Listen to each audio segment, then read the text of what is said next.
Gootota Oromoo isa si komandoo tooree tottooba'a haawusoo nasiroo duuleen faaka hawwasi leenjisoo dhiigaa harka laachuu dinnaan harma muran harka kennuu dinnaan harka muran sanyii balleessuudhaaf isa garaa biintuudhaan adamsan. Eeganaa akka namni marra rakkanneef akka namni kamiyyuu rakkanneef bismillah.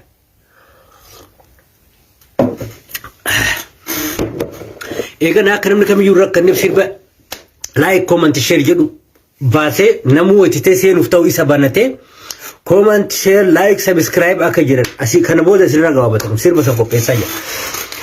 Baga jiraatan hundi keessanuu jaalatamtoota hordoftoota Dr. Jibbaar Orro baga nagaan dhuftan. Nagaan dhufuun waa hunda caala. Waanuma rakkoo lama keessa jira. Rakkoo gurguddaa lamaan keessa jiru keessaa maqaa isinii kaasee dubbanna. Nuti rakkattoonni warra Rabbiin iyyaa jedhe inni iyyina. Akkasuma ammoo wattiteen uummanni keenya dhumaa jira mana hidhaatti. Jennee nu iyyinu kaadireen abiyyi ammoo maal jetti beektanii? Kaadireen mootummaa keenya buusuuf iyyitanii nuun jetti. Bari jedhana rakkoo xiqqaa keessa hin jirru. Kaadireen nuti uummanni kun mana hidhaatti dhume uummata kanaaf furmaanni haa dhufuudha wanni uummanni iyyaa jiru. Wanni xiqqaa guddaan ganama gargaara sa'aatii 24 iyyaa jiruuf jechuudha. Jarri ammoo yoo jedhe si seensisa inseenta yoo jedhe eenyu bilisuma barannoo akka jedhe yoo Facebook ne jedhe inseenta. Kanaafiyyuu maal isiniif fakkaatee nuti rakkoo gurguddaa keessa jirra. Rakkoon gurguddaan isiniin jedhu maalidha? Mootummaan angorraa na buusanii jedha. Abbichuu keenya angorraa buusuuf iyyitanii jetti jarri. Nu ammoo uummata rakkate. Ka miidhamaa jiru, ka guyyarraa du'aa jiru. Duuti waa yeroo nuu kennaa hin jirreef kanaaf iyyinaa jechuudha. Kaamil Shamsuu Profeesar moo Ambaasaadar Sheek Ustaaz Sheek Ustaaz Ambaasaadar Sheek Ustaaz maal jedhamaa yoo bootanii hojii isaa sun hojii yoo argatee jedhu na fakkaata. Inni gabbayyaa akkaataa inni dubbate akkam na fakkaata na beektanii inqeeqa tura dhaabbadha yaada isaa sana hin taane. Nuti iyyinaanuu mootummaan dhaga'ee isaan gabbayee dubbadhu jedheen. Isni galee ergaa qabdi. Kaamil Shamsuu mootummaatu nurraati dubbadhu. Uummanni guyyoon musliimaa gabbayee tasgabbaaya. Nama du'aa jirullee hin dubbatu hin callisa. Kanaafiyyuu ati gabbayee nuu dubbadhu fakkaatti. Sababni isaa maal? Uummata dhumaa jiru kana gaafa dheengadda achi deeman uummata akkasitti du'aa jiru manidhaa keessatti osoo argan achi deebi'anii dhufanii jechuudha. Kaamil Shamsuu gaafas gabbayee hin dubbanne. Har'a uummanni sirriitti dubbiin jajjabaattee iyyanni gabbu'ee jennaan Kaamil Shamsuutiin Ustaaz Kaamil Shamsuutiin maali ammallee mana marii bakka bu'oota uummataati na fakkaata. Ustaaz Kaamil Shamsuutiin gabbayee nurraa dubbadhuu jedhaniin. Kun ammoo hin danda'amu. Callisaa dalagamaa jira callisaa jedhe Ustaaz Kaamil Shamsuu. Gurra ittiin si dhaga'uun qaban. Awwaana na jedhu keessaa mootummaa kana keessatti namni aangoo wayii argatee jedhe qoricha wayii kan nama nyaachisantu jira gaafii qaban. Yoo mootummaa kana jala seente waa wayii kasi nyaachisantu jira moo maal? Namni akkamitti akkana ta'a jechuu barbaadetti. Kaamil Shamsuu kan inni gabbayee dubbatee waan maraa hojjetamaa jira. Wanni hojjetamaa jiru tokko hin jiru biyyana. Dhagaa. Kaamil Shamsuun lamma kaadiree keessa gale. Dhugaa isinitti maal? Waan kaadiree keessa galeef waan mootummaan nurraa gabbayee dubbadhu jedhaniini Kaamil Shamsuu ergannutti. Kaamil Shamsuu wayita ergan ammoo nutti hin dubbanne Amaaraatti dubbate. Amaara gabbayee dubbatullee nagarreen. Sababni isaa namni keenya baay'een afaan Oromoo waan beekuun itti fakkaatu jechuudha. Afaan Amaaraa waan beekuun itti fakkaatu jechuudha. Afaan Amaaraatiin dubbate. Warra afaan Oromootiin hin dhageenyeef ammoo nuti wanni Kaamil Shamsuu jedhe hojjetamaa jira callisaa akkasumatti haa du'u. Barduuti ati boriif hojjette ka har'a du'u jira.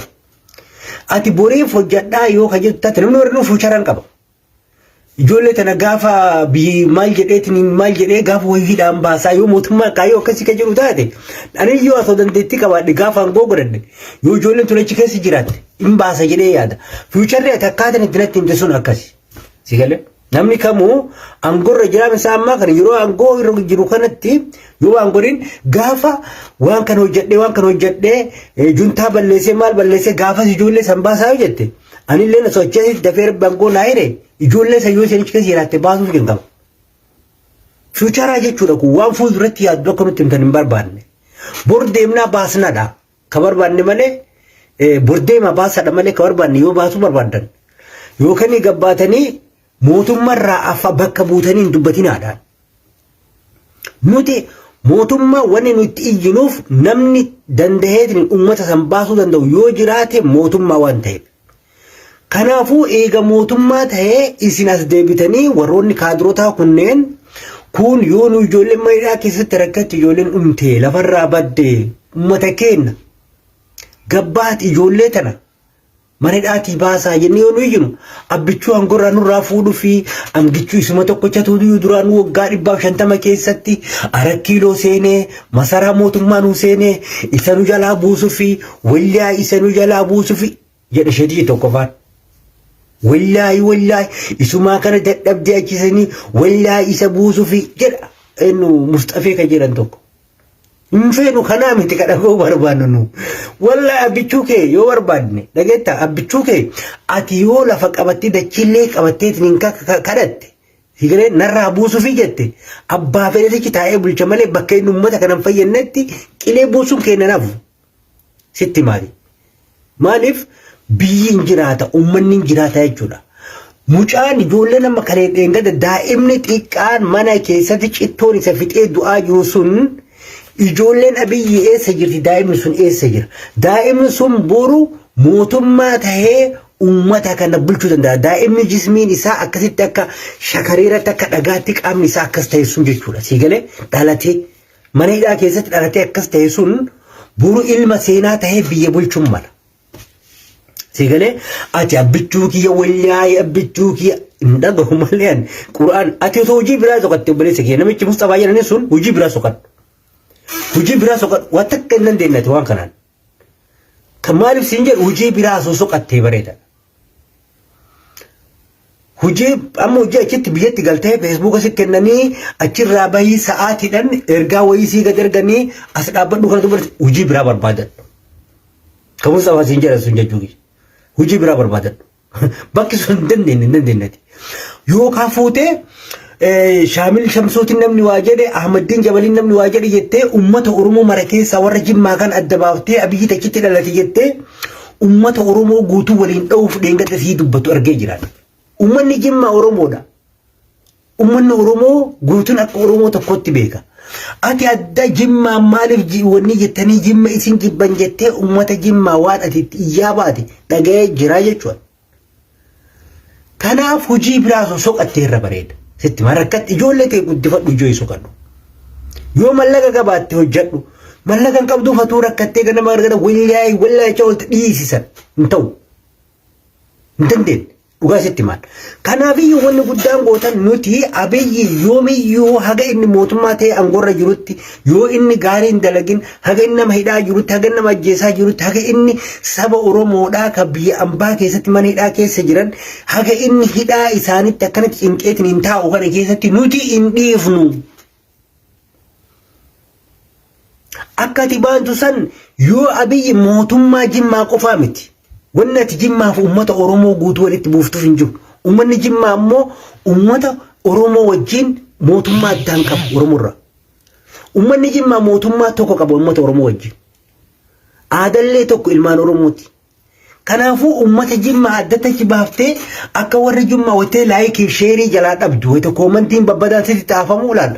Wayita koomantiin babbadaan jala barreessee jedhuun maal gochuu eegalee garan warra tokko achi deeme koomantii fi laayikiin dhudhufee itti jabaate baran gisee baay'ee salaalaa jiran wayteen waan dharaatti politikatti siyaasatti wallahi hin jedhin dhugaasitti maal politikaan wallahi hin barbaachisu siyaasni wallahi hin keessa hin jiru siyaasni propagaandaa olola kanaafiyyuu siistama ittiin nama hinjifattu malee siistama quraana qabatuutiin kitaaba qabattee kakattuutiin hin danda'amu.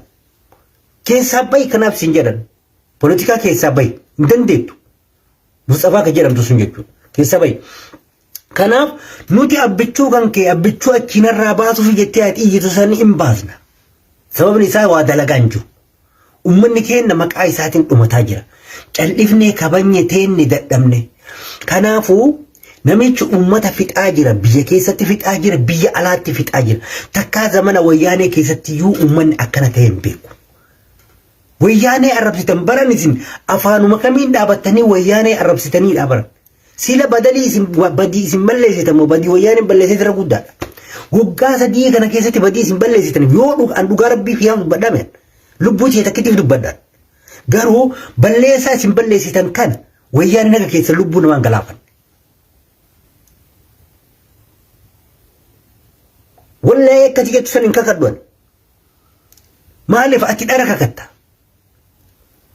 Dhara kakattee ammoo abbichuu jettu kana abbichuu namichi maqaan isaa abbichuu miti. Wanjaala kunuu abbichuu jettee waamuun. Abiyyiin maqaan isaa ati kakattuuf kun homaan fidu. Itiyoop gaafa wayyaanee akkana jettan nama seenaa bareeda qabutu wayyaanee hamataa bara. Ambar kana ajaa'ibu. Waa'ee wayyaanee girgidaadhaan ibidda matarratti baattee fiigalee shaamaa qabsiiftee abiyyi balbala dura akkana dhaabbatteeti. Sitti maami ganama galgala shaamaa qabsiiftee abiyyiin yoo akkanatti balbala dura dhaabbataa bultee sun shaamaa sirraa fuudhu baatee sii gala. Abiyyiin jiraachisuu dandeetu kijiba kana. Tigalee shaamaa gosa tigalee lumuti aroongaalee bicaa qayyisan matarratti qabsiifattee akkanatti yoo abiyyi abbichuuchaa oolte namicha maqaan isaa si jammir abiyyi miti abbichuu miti maqaan isaa abiyyoo moo abiyyi maqaan isaa. Kanaafuu wanjaala maqaa nama biraatiin waamaa jirta maqaa namaa irraa kaasi ergasii immoo maqaa isaatiin waami yoo barbaadde ati balbala isaa dura dhaabbadhuuti shaamaa baadhu sa'a 24 kadhadhu yoo rabbii inni waaqa ta'e kasii roobu ta'e waaqasi waasii godhu ta'e jechuudha. Yoo san hin ta'in ammoo ummata nuti ka iyyaa jirruuf ijoollee teenya ijoollee dhumaa jirtu Saudi Arabiyaatti dhumaa jirtuuf sa'aatii 24 guutuu iyyaa jirra. Nuti ka iyyinuuf ijoollee hidhaa baasaaf iyyaa jirra malee abbichuu keessan mana masaraa mootummaa keessaa nurraa baasuuf isin jettan yoo masaraa mootummaallee isa barbaachise kireeffatee illee keessaa taa'u biyyi. Hittima. Nu isaa miti ka barbaachuu jirru ka dubbachuu jirru isaa miti kan nuti dubbachuu jirru namatu dhumaa jiraa jennee iyyaa jirra isin faallaa keenya deebitanii abbichuu mana barnii keessaa nu baasuuf abbichuu kun waggaa 150 Oromoon achi gale Oromoo wayiitu achi gale dhagarreen sitti maatiyan. Hin jiru Oromoon haga ammaatti hin galle masaraa mootummaa keessa. Masaraa mootummaa tama Amaaraati tama nafxanyaati haga ammaatti. Yoo mana kireeffatee namni wayii achi maqaa Oromoo ka qabu ka amma nama Oromoo wayii irraa dhalate bakka san hin jira hojjetti sirriidhaan jira. Garuu achi taa'uun bu'aan qabu. Achi bootaa teetu san teettee waa yoo hojjatte bu'aa guddaa qaba jechuudha. Haga dhuftan nama ajjeesuu, nama hidhuu, nama kolaasuu, mana hidhaatii nama baaftanii bosona geessitanii nama ajjeesuu, jenoosaayidii magaggeessuu malee guyyaa takka keessatti isinii waan gaarii hojjetu nagar. Nama kam isinii tanatu yoo afaan qabaattanii afaan waan qabdaniif wayyaaniin kana gooti jettanii akkamitti dubbattanii qofannaa ajaa'iba. Bannama seenaa gaarii qabu tokko wayyaaniin kana gooti, amaarri kana godhe, maaliin kana godhe jechuu hin danda'a. Namnummaan seenan isaatu shamaa, seenan isaatu ajaawaadha maal dubbataa jedhaa. Sheen sodaan qabdan saalfiin qabdan rabbi kijiba isin gadhiise mira. Kanaaf malee ammanu ijoollee tana mana hidhaatii baasaa wati jennu amma waajjira keessan keessaa nama fiddanii nama Oromoon jala deemuu danda'a jettan. Ka maqaa sheekaa qaba Oromoo warra amma iyyaa jiru kun Oromoo Amaaraa miti Oromoo Muslimaati. Guyyarra ka gabbee iyyaa jiru Oromoo Muslimaati. Warra afaan Oromoo dubbatu malee miidiyaa nafxanyaa miidiyaa sooshaal miidiyaa feesbuuk iyyuu warra dubbatu dhageen waa'ee warra Saudi Arabiyaa. Kanaaf uummanni kun warra sheekotii jedhamu wayiitti amanaa warra ammuullee akkasii hojjettoota akkasiif keessaa qabna. Kanaaf gabbaasnee haa dubbadhu kaa dubbadhaa jettanii kaamil shamsuufaa gabbaastanii hin dubbatinaa hiriira biyya keessatti hin bahinaa. Gizee gabaabatti wanni kun hin dhumataa akka inni jedhu jechisiiftanii shamsuu. Kanaan ammoo qabsoo dhagetta qabsoon nuti iyyinee jabaannetiin hin jenne mana keessa mooraa teessan seenuu isaa hubannu ammoo mooraati san seenee mooraati san girgiraa akka inni jiru arginee jirra.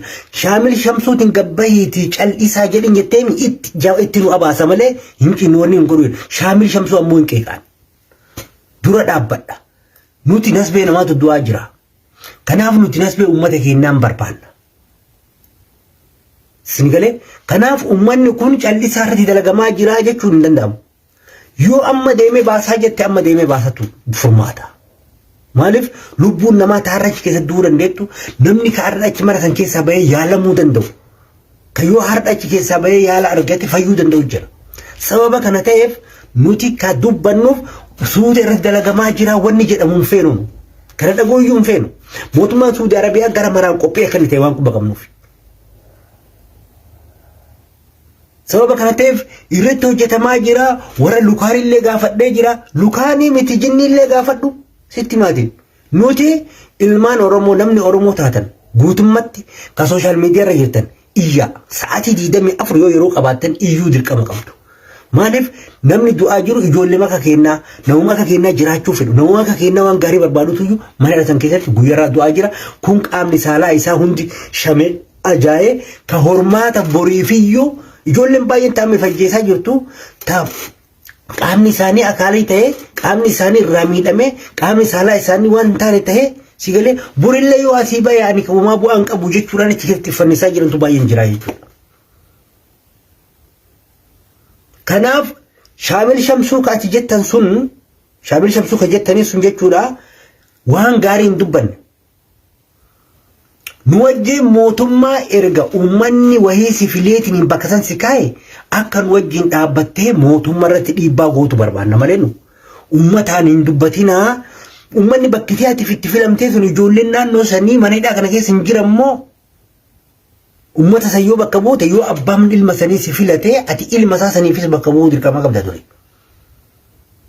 Sababa kana ta'eef akka ati callisaan hojjettu osoo hin taane akka ati nu wajjin mootummatti dubbattee mootummaan waan kana dhaga'uu feenan. Dhaga'ee ammoo osoo yeroo hin kennine ijoollee tana mana hidhaatii baasu feenaa jechuudha. Kanaaf maayyitanii jette yeroo baay'ee iyyuu jechuun namni tokko yoo namni dhukkubsatee mana isaa bira jiraate kallattii kamiinuu furmaatan barbaada. Kallattii kamii yeroo siin jedhu warri mana hidhaa keessa jiran san isaan miidhamaa jiran yeroo immoo rakkoo isaanii kana agarru nuti kallattii kamiiniyyuu furmaata barbaanna dirqama. Mootummaa irratti hiriiraan akka bahu labsina. Yoo Rabbi dandeessise abbootiin ijoollee hiriira akka baatu. Akka karaa itti cufan warra Addis Ababaa san warra Amaara Addis Ababaa Amaara Finfinnee sanitti akka karaan cufamu. Isin silaa sagalee keessan mootummaan warra maqaa Oromoo qabu kan sagalee maqaa Oromoo waan hin dhageenyeef. Labsiin nu dabarsuu barbaanne. Warri Oromoo maqaa Oromoo qabdan kanaan nama Finfinnee jirtan guutuutti karaa akka cufan labsii dabarsuu barbaanna. Warri Amaarri Finfinnee sun yoo beelee ammoo miilan deemee Abiyyi bira dhaqa. Hayyama qaba Abiyyi bira dhaqee maal beeleessitee gaafachuuf. Maal taatanii beeloftanii yoo ni jedhan isaan ammoo asii naannawa Oromiyaa irratti uummanni Oromoo bahee daangaa karaa marsee jiraan wanni nyaannu raashin nu seenaan jiru yoo jarri jette sababni maalii ka jedhu ammoo hin dhagaamaa jechuudha. Isin akka Oromootti sagaleen keessan dhagaamu osoo hin taane isin waa gubbaa ejjettanii sagaleen keessan akka dhagaamu ta'uu danda'a jechuudha. Isin Amaara rakkisa Amaara Finfinnee kana yoo Amaara Finfinnee rakkiftan ammoo sagalee keessan Abiyyi Amaara Finfinnee waan deemee Abiyyi rakkisuuf sagaleen keessan maqaa Amaaraa saniin isinii dhagaamaa jechuudha. Maqaa Amaaraati malee sagalee wayii qabaachuu hin dandeettan. Kanaaf warri amma maqaa Abiyyiitiin gabba'ee yeroo ammaa dubbatinaa cal'isaa jecha labsaa jirtan gurri ittiin isin dhagaamu hin jiru. Gurri ittiin isin dhagaamu hin jiru. Sababni isaa lubbuu namaatti badaa jira. Lubbuu namaattu badaa jira. daa'ima garaa haadhatii bahee waan nyaatu hin qabne sababa beelatiin sababa rakkina qilleensatiin sababa rakkoo garaagaraatiin qaamni daa'imaa guutuun irraa yaa'ee dhumee jechuudha. Shamee ajaa'iba. Sababa kanaaf nuti abiyyitti sa'a 24 guutuu iyyina warri wallaahi abiyyatti baasuuf iyyitanii jettan ammoo kan isin beekuu qabdan. Sigalee abiyyiin kee wallaahi miti dachiif samiillee qabadhu kakan. Ittima. Dachiif samiillee qabattee yoo kakatte abiyyiin kee haga inni uummata Oromoo miidhetti ganamaa galgala karaa kamiinu kara lolaatiin ta'e kara tolaatiin ta'e sigalee abiyyi kan keenam duubatti karaa takka irra karraa deemnu jiru. Jaalattee jibbitee jiru. Ana Arakkiiloo keessatti maqaa Oromoo yookaan maqaa nama Oromoo irraa dhalatee Arakkiiloo keessatti argu osoo hin taane nama hojii Oromoodhaa hojii sabaaf sablammoota biyya sanii hojjetu Arakkiiloo keessatti arguu barbaada malee. Sigalee nama ibaluutu Arakkiiloo keessa nuu jiraa ka jedhu san sinnaa akkasii gurra akkasii dhaadhee jiraachuuf. Ani ka barbaadu hojiin Oromoodhaa namni Oromoof hojjetu namni sabaaf sablammoota miskiintota akka Oromoo cunqurfamtoota akka Oromoo ka birootiif hojjetu Arakkiiloo keessa yoo jiraate anaaf gaadha.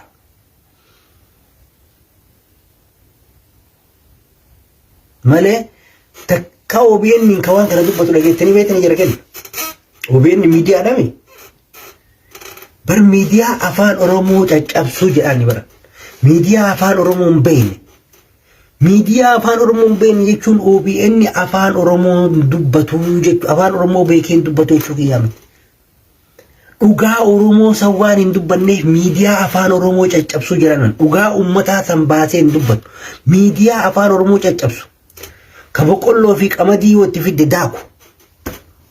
Sigalee.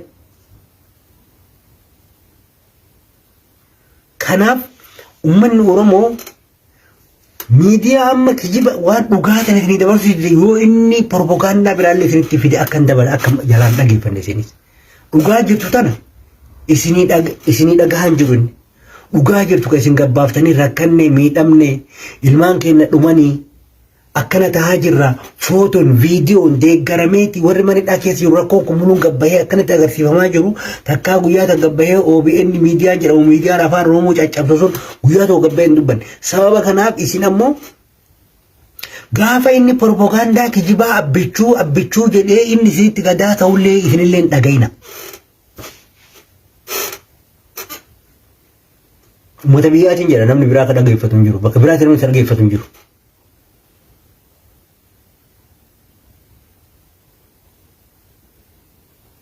Kanaaf waamichi nuti godhu barbaannu guutummaatti maqaa kiyyaa fi maqaa kabajamtoota sooshaal miidiyaa hundaatiin maqaa kabajamtoota sooshaal miidiyaa hundaatiin maqaa kiyyaa fi maqaa kabajamtoota sooshaal miidiyaa fayyadaman hundaatiin waan isinitti dhaamanu tokko uummanni biyya keessa jirtan waamicha labsii hiriira guddaa Oromiyaa keessatti jummaa dhufutti waamnee jira. Kanaaf namni kamiyyuu wareegamillee barbaachise taanan wareegamillee ka lubbuu hin barbaachise taanan warri biyya keessa jirtan wareegama kamiyyuu kafaluuf qophaa'aa guyyaa sanatti. Bar waan biraatii miti masgida keessa taa'anii yaa Rabbi ijoollee sammanidhaatiin nu baay'isinuu Itoophiyaa keessatti amma poolitikaa taatee bara. Dhugaa isinitti bara. Masgida keessa taa'anii salaatanii irraa baanii du'aayii kadhataa namni. Amma du'aayii yoo ati ijoollee mana hidhaa Suudi Arabiyaa tana keessa jirtu salaattee irraa baate yaa Rabbii kee ijoollee tana miidhamte. Miidhamtoota Suudi Arabiyaa keessatti mana hidhaa jiru daa'ima miidhame daa'ima shame nama guyyaarraa dhumaa jiru yaa Rabbi achi nu baas yoo uummanni jedhu poolisni dhufe kaadireen dhufte poolitikaa ta'ee Rabbi kadhachuullee. Bar uummatuma sanii biyya keessatti Rabbi kadhachuun poolitikaa ta'ee bara. Siyaasa ta'ee bara. abbichuu buusuufis hin jedhan. Bar rabbi kadhachuutu iyyuu abbichuu buusuu ta'e barama. Yaa rabbii kiyya ijoollee miidhamte kana madhaatiin nu baasi. Bar biyya keessa uummanni akkas jedhaa jira bar. Bar jara keenya isin quban qabatan namni quban qabatan na fakkaatan. Biyya keessa uummanni akkas jedhaa jira. Jummaa salaattee kutbaa qaraatee rakkoo jiru hundi yeroo salaattee irraa baatee jiraate rabbii kee jala harka qabattee uummanni sun harka qabachuuf rabbi jedha yaa rabbi ijoollee kana madhaatiin nu baasii uummanni jedhu. Kaatirin dhufte. Ibaluutu irra akkas jedhee rabbi kadhatee abbichuu buusuufi. Abbichuutu rabbi kadhatee yaa rabbi ijoollee madhaatiin nu baasii illee bara abbichuu buusuu taatee rabbi. Haga yoomii abbichuu kana akkanatti eegdanii jiraachisuu dandeettaniidhaan gaafin kee. Abiyyiin jechuun kiyya abbichuun beekon.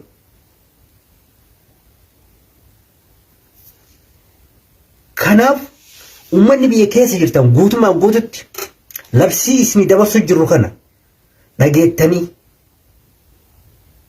guutumaan guututti akka Oromootitti Oromiyaa keessa nama jirtan namni iyya qabdan ka gabbaatanii deemuu dandeettan ka iyyan qabnillee ka namni harka qabee deemuu ni danda'u yoo nama siin deemu argatte gabbayitii wareegamallee yoo ta'e kafa dhibba dhiyanteeti. Jummaa dhufu waamicha guddaa isinii goone guutuu Oromiyaatti hiriirri bahamuu qaba. Akka salaatamee irraa baheen diijedhamuu qaba jummaa. Yoo isin fixe isinaa fixu. Sila namni kun du'aa jiraame maniidhaa keessatti kun akkuma lubbuun namaa du'aa jirta lubbuu sanii olii wanti qabdu hin jiru warri. Warri biyya alaa jirus karaa danda'amee waan godhuu barbaadu godhuuf qophii jira. Karaa hundaan jechuudha. Kanaaf ijoollee tanaa gama hidhaa keessaa fuunutti namicha kana as qabuun dirqama barbaachisa. Hiriira guyyaa tokko bayanii galan osoo hin taane hiriira bayanii ganama galgalatti deddeebi'an jechuudha. Silaa uummanni biyya tana waa hojii qabaa miti karaa mara dhaabataa oola baay'inni qixxeen takka hin beekna. Kanaafuu gummaan dalaga yoo kanumaa dalagaa godhatti marrakuu qaba. Sawaaba argatta.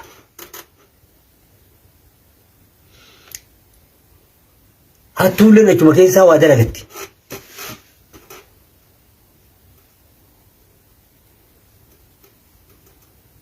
Dachigisiin gala.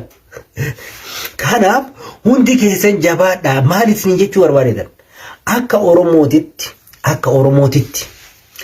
Oromootitti guyya jummaa dhufu kana guutummaan guututti maqaa kabajamtoota teenna guutuu Oromiyaa keessa maqaa kabajamtoota fayyadamtoota sooshaal miidiyaa hundaatiin kan nuti waamicha isinii godhaa jirru nuti gara keennan rakkannee jira iyyinee dadhabne. Mootummaa kana kadhannee dadhabne. Nun dhagahu. Kanaafuu dadhabnaan inni mala kana baafne. Amma karaan jiru yoo jiraate karaa tokkoo fi tokko qofa. Karaan jiru ka Shamsaddiin namicha maqaan isaa eenyu? Shaamil Shamsuu dubbate sana osoo hin ta'in karaan jiru mootummaa kana dafnee itti mudduudha. Warri sooshaal miidiyaa haga kana itti muddineeti adda Abiyyi akka kaadirin isaa gabbaatee dubbattu godhee jira. Dhaga'ee jechuudha. Jarri tun iyyensa baay'ifte warri ala jiru kun iyyensa baay'iseeti. Akka uummanni kun natti dammaqee hiriira natti hin baane narraa dubbadhaa jedheeti warri akka Shaamil Shamsuufaa gabbaasee dubbatee akka dubbatan taasisee jira. Dhugaa isinitti hima. Nuti paawura qabnu itti fixannee waan hunda waan hin jedhin hin qabnu wanni achirra haasa'amu amma kabiraa hin jiru. Amma ijoollee Suudi Arabiyaa akkana taate miidhamaa akka jiru. Ani akkaataan ijoolleen tun itti baatu furmaata jiru qofa haasa'an. Akkaataan ijoolleen tun mana itti baatu tokkoo fi tokkocha qofa jira bakka hardii ka ta'e. Sireesli. Isa san waamicha jummaa dhufu kanatti hiriirri guutuu Oromiyaatti waamamee jira. Namni kamiyyuu wareegamas yoo barbaachise gabbayitti wareegama kafale. Obboleeyyan kee kan manidhaa keessatti dhumaa jiran daa'ima akkati mana kee keessaa qabduuttu manidhaa keessatti cittaayee shamee raammahaa jira. Nyaata dhabdee obboleessa keettu hiriyaa keettu manidhaa keessatti guyyarraa du'aa jira. Qaamni saalaa irratti madaahee irratti dhumatee jira. Kanaafiyyuu warra rakkoo kanaaf yoo warra saniif gabbaateetiniin sigalee dhaabatteetiniin hiriira baatee lubbuu teellee kan kafaltu taate warra jaannataa taate malee warra zabaan taate. Sababni isaa asoo rakkataa san baraaruudhaaf ijjitu Abiyyi waan si ajjeesuuf yoo si ajjeesellee Sigalee warra jana itti maal. Jummaa salaatii udu'an dhudhee maayiree raqa. Jummaa dhufu kana martinuu jummaa keessan salaataa udu'adhaa sinigalee shahaadaa qabadhaa hiriira keessan baya.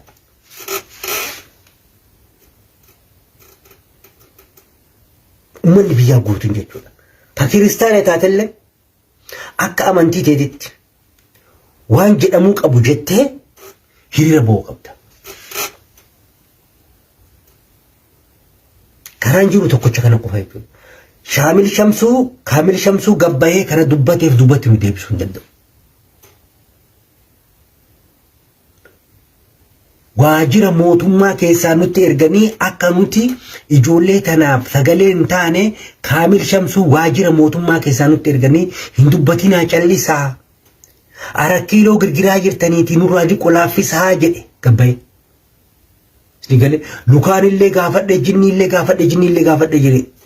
Kun dantaa keeti.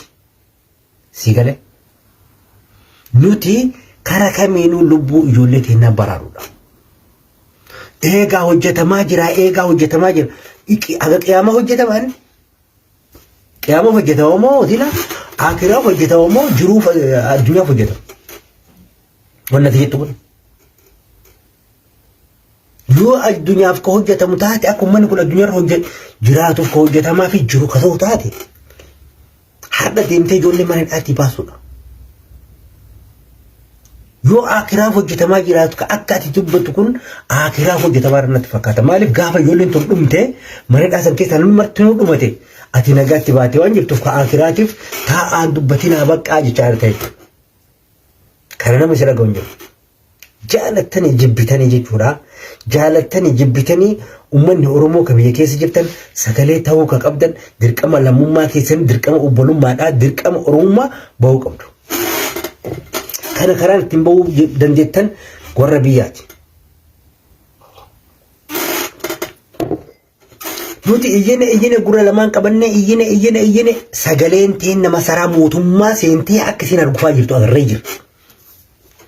Sagalee teen masaraa mootummaa seentee argufuu isii ka itti hubanne ammoo sagalee ka itti hubanne masaraa mootummaa keessaa waajjira mootummaa keessaa nama nutti erganii gabbayii sooshaal miidiyaa irratti ati maqaa amantii waan qabdu namni si dhagaya akka uummanni kun callisuuf.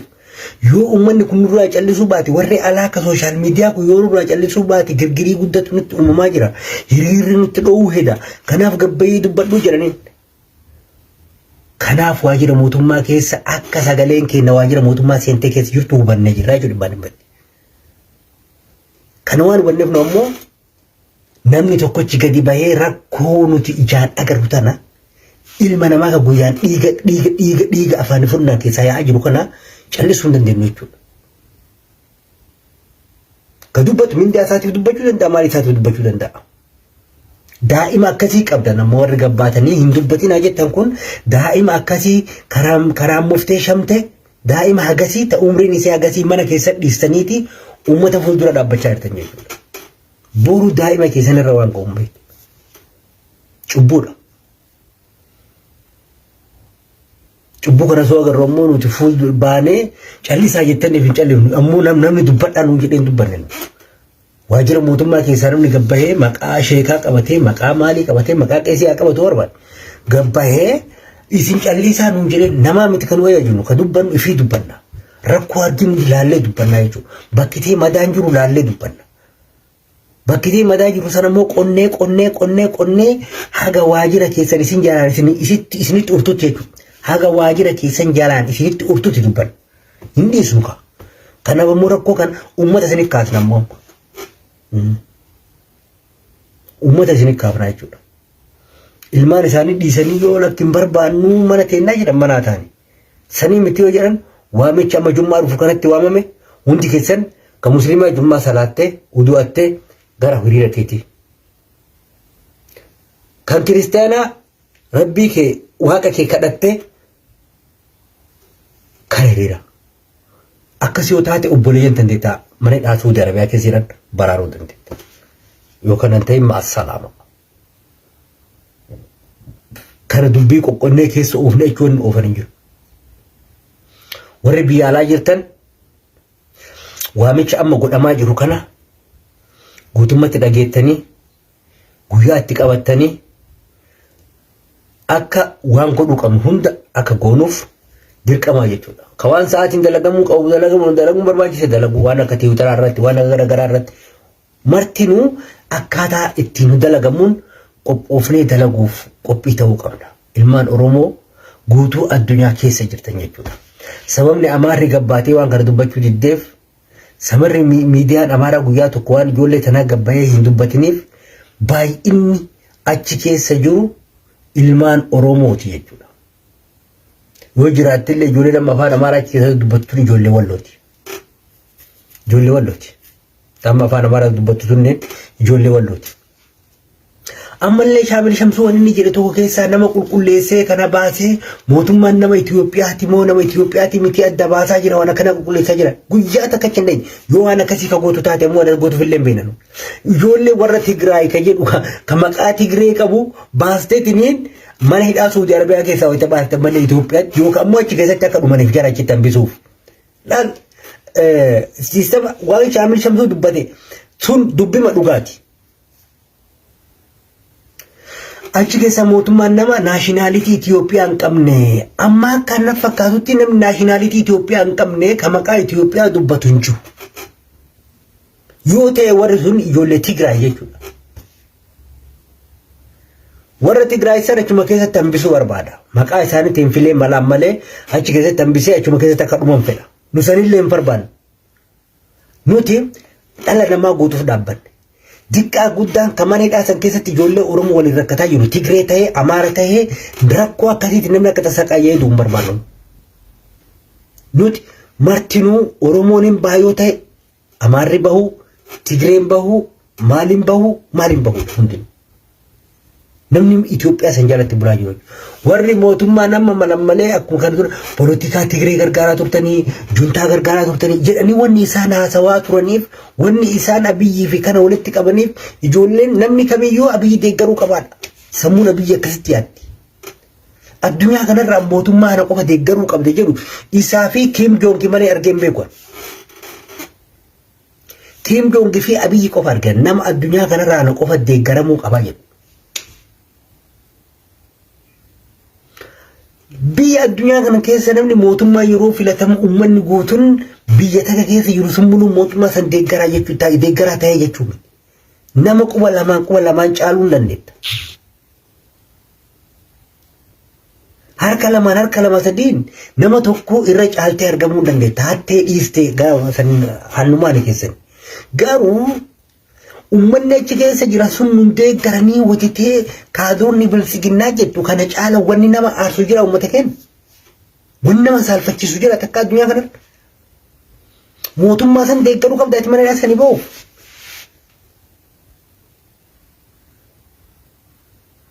Ati lammii Itoophiyaa yoo taate abbaa feete deeggaruu mirga qabda. Deeggaruu dhiisuu mirga qabda sallee nama biraallee warra dhaaba siyaasaa jedhullee deeggaruu dhiisuu mirga qabda. Garuu ya giddi ati nama ibalu deeggarna deeggarii yoo na deeggarte malee mana hidhaa san keessaa wanni kun hin jiru addunyaa kanatti takka hin dhageenyu. Kuni wanjala guddaadha. Waan akkana namni godhu Kim Jong fi Abiyyi qofa. Kim Jong fi Abiyyi qofa. Sababni isaa warri Kim Jong kun amma biyya alaa hin deeman achuma keessa jiraatanii namicha gadi hin dhiisu. Biyya san keessa jiraatan. Rakkoo mara akkanatti fudhatanii jiraatan. Kenna kun biyya alaa deemaa wayita bakkitee akkasitti rakkoon akkanaatti ta'a. Waan akkanaatti dubbii kana baay'ee keessa deemee isin haasa'uu hin barbaadu. Kanaafuu wanna guddaan godhuu qabnu kabajamtoota jaalatamtoota ilmaan Oromoodhaa guutuu Oromiyaa keessa jirtan Musliimnis Kiristiyaannis sabaan kan gara taatanis guyyaa Jumaa waamicha hiriira guddaa isiniif dhiyeessinee jirra. Waamichi kenna guyyaa Jumaa salaata booda ka barbaadu salaata boodas gootanii duras gootanii isintu itti qabata. Walumaa galatti guyyaa Jumaa hundi keessan waamicha nuti isinii dhiyeessaa jirru maqaa kiyyaa fi kabajamoo maqaa kiyyaa fi maqaa kabajamtoota sooshaal miidiyaa hundaatiin nuti waan dandeenyu goonee jirra godhaa jirra. Kanaafuu isinis gabbaatanii waan isinirraa eeggamu godhuu qabdanii jechuudha. Yoo wareegamallee barbaachise lubbuu haga lukkuutti kafaluu dirqama qabdan. Kanuma isin jechuu barbaada nagaatti.